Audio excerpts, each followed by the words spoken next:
warahmatullahi wabarakatuh. Selamat siang semuanya. Kembali lagi di podcast kami seputar kesehatan jiwa dan pikiran. Membahas tentang meliputi Al-Quran dan hadis.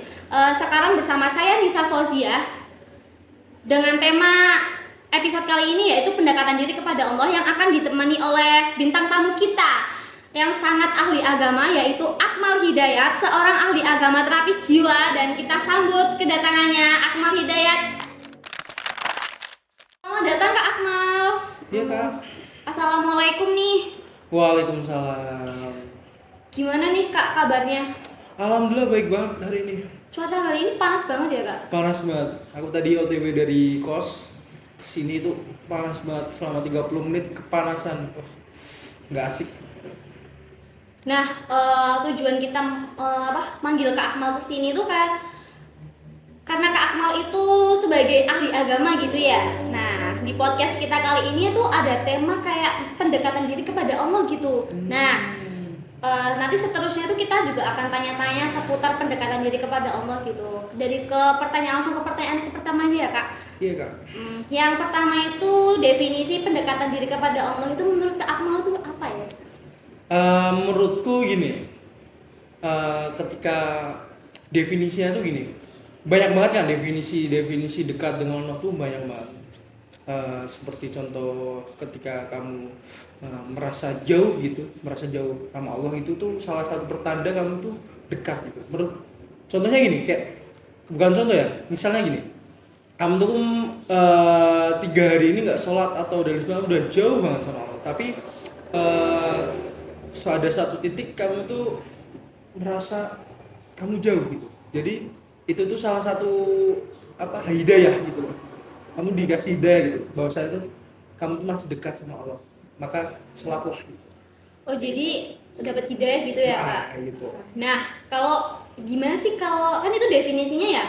Lalu gimana kalau ada beberapa yang pendekatan diri kepada Allah itu macam-macamnya?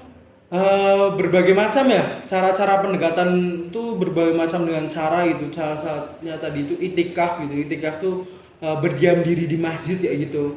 Nah, itu salah satu cara kita untuk mendekatkan gitu, lebih dekat lah gitu. Di masjid kan kita bisa berzikir, ngaji atau dan lain sebagainya yang kita bisa lakukan hal-hal positif di dalam masjid. Itu banyak banget. Pokoknya cara-cara pendekatan. Contoh kamu bersyukur aja itu udah dekat sama Allah gitu. Kayak gitu. Dengan segampang itulah kita dekat dengan Allah gitu. Berarti itikaf itu hanya berdiam diri di masjid gitu kan? Iya, benar. Itikaf itu adalah berdiam diri di masjid. Kayak gitu.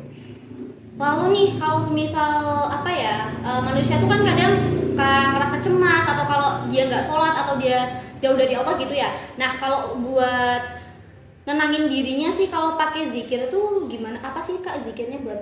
Oh, kalau itu tuh biasanya aku baca astagfirullah gitu, kayak masya Allah gitu, alhamdulillah gitu, berkat pujian-pujian kayak gitu biasanya, kayak gitu aku yang baca. Biasanya kalau lagi gundah banget, lagi kayak aduh hatiku gundah banget, kayak pengen marah dan lain sebagainya gitu, biasanya aku astagfirullah gitu, kayak biar meredakan hati ya gitu. Kalau enggak biasanya ambil wudhu, biar badan dingin, pasti hati ikut dingin juga, kayak gitu biasanya gitu. Kalau selain itu ada lagi nggak Kak? Apa udah? Oh, ada juga biasanya tuh kalau gini, biasanya lagi marah besar gitu kan, kayak lagi pusing terus banyak masalah kayak gitu, aku marah besar biasanya gitu.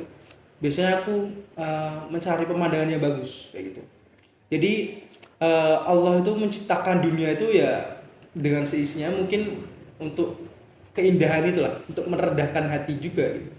Jadi kayak kamu kelihat indahnya indahnya pegunungan dan lain sebagainya, itu tuh bisa bikin reda emosi, bisa bikin reda segalanya gitu biasanya gitu. Jadi healing itu termasuk pendekatan Bener juga, healing juga termasuk pendekatan kepada Allah juga itu. Jadi kamu merasa bersyukur bahwa dunia tuh bagus banget tuh, kayak masya Allah gitu. Terima kasih udah menciptakan dunia seisinya gitu. Itu salah satu pendekatan juga gitu. Berarti kalau healing kita nggak sekedar cuman kayak senang-senang gitu doang ya? Enggak, itu sambil berzikir healing itu. Nah, selanjutnya nih langsung ke pertanyaan yang terakhir ya Kak. Oh iya. Nah, tadi kan definisinya tuh udah, terus apa ya, macam-macam pendekatan diri kepada Allah itu juga udah. Lalu ada nggak sih hadis atau dalil Al-Quran yang kayak terkait sama pendekatan diri kepada Allah gitu? Tentunya ada ya. Pernah baca juga aku kayaknya. Surat Al-Baqarah ayat 152. Tapi aku agak lupa ayatnya gitu. Tapi artinya kayaknya aku masih ingat gitu. Mungkin bisa dijelasin artinya. Jadi artinya gini. Maka ingatlah kepadaku, aku pun ingin apa ya? Lupa loh. Bentar, aku ingat-ingat dulu. Oh iya ya. Gini. Maka ingatlah kepadaku, aku pun ingat kepadamu. Bersyukurlah kepadaku dan janganlah kamu ingkar kepadaku. Kayak itu. Gimana Artinya kayak tuh? gitu. Jadi gini, ketika kamu mendekat kepadanya, ketika kamu ingat kepadanya gitu, dia tuh lebih dekat kepada kamu kayak gitu. Jadi eh, dia tuh lebih dekat selain nadi kamu dengan kamu tuh dekat kan gitu kan. Dia tuh lebih dari nadi kamu dekat sama kamu kayak gitu. Paham nggak? Berarti deket banget gitu ya Deket Kak? banget dia tuh sama kamu. Lalu apakah ketika kita sudah apa ya, kalau semisal kita tuh kan seorang pendosa. Nah, kalau seorang pendosa itu apakah jika kita putar balik arah, kita akan tobat, kita akan pendekatan diri kepada Allah, apakah Allah itu menerima tobat kita? Pasti menerima. Jadi Allah tuh sangat-sangat maha baik kepada ciptaannya itu, maha baik banget pada hamba-hambanya semua itu maha baik. Jadi kamu udah jauh, kamu udah hilang dari karunia dia dan lain sebagainya kayak gitu, kayak pokoknya kamu hilang, kamu jauh sama Allah. Kalau ketika kamu pulang, Allah pasti menerima. Allah tuh maha pemaaf, maha pemurah dan pemaaf, itu sifat Allah yang sesungguhnya kayak gitu. Jadi kamu jangan takut.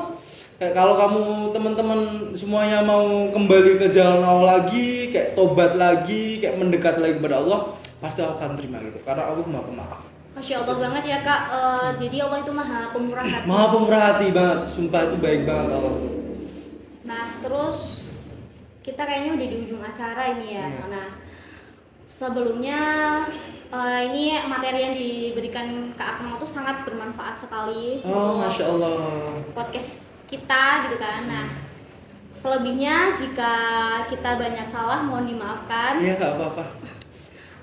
Kita akhiri, wassalamualaikum warahmatullahi wabarakatuh. Wabarakatuh.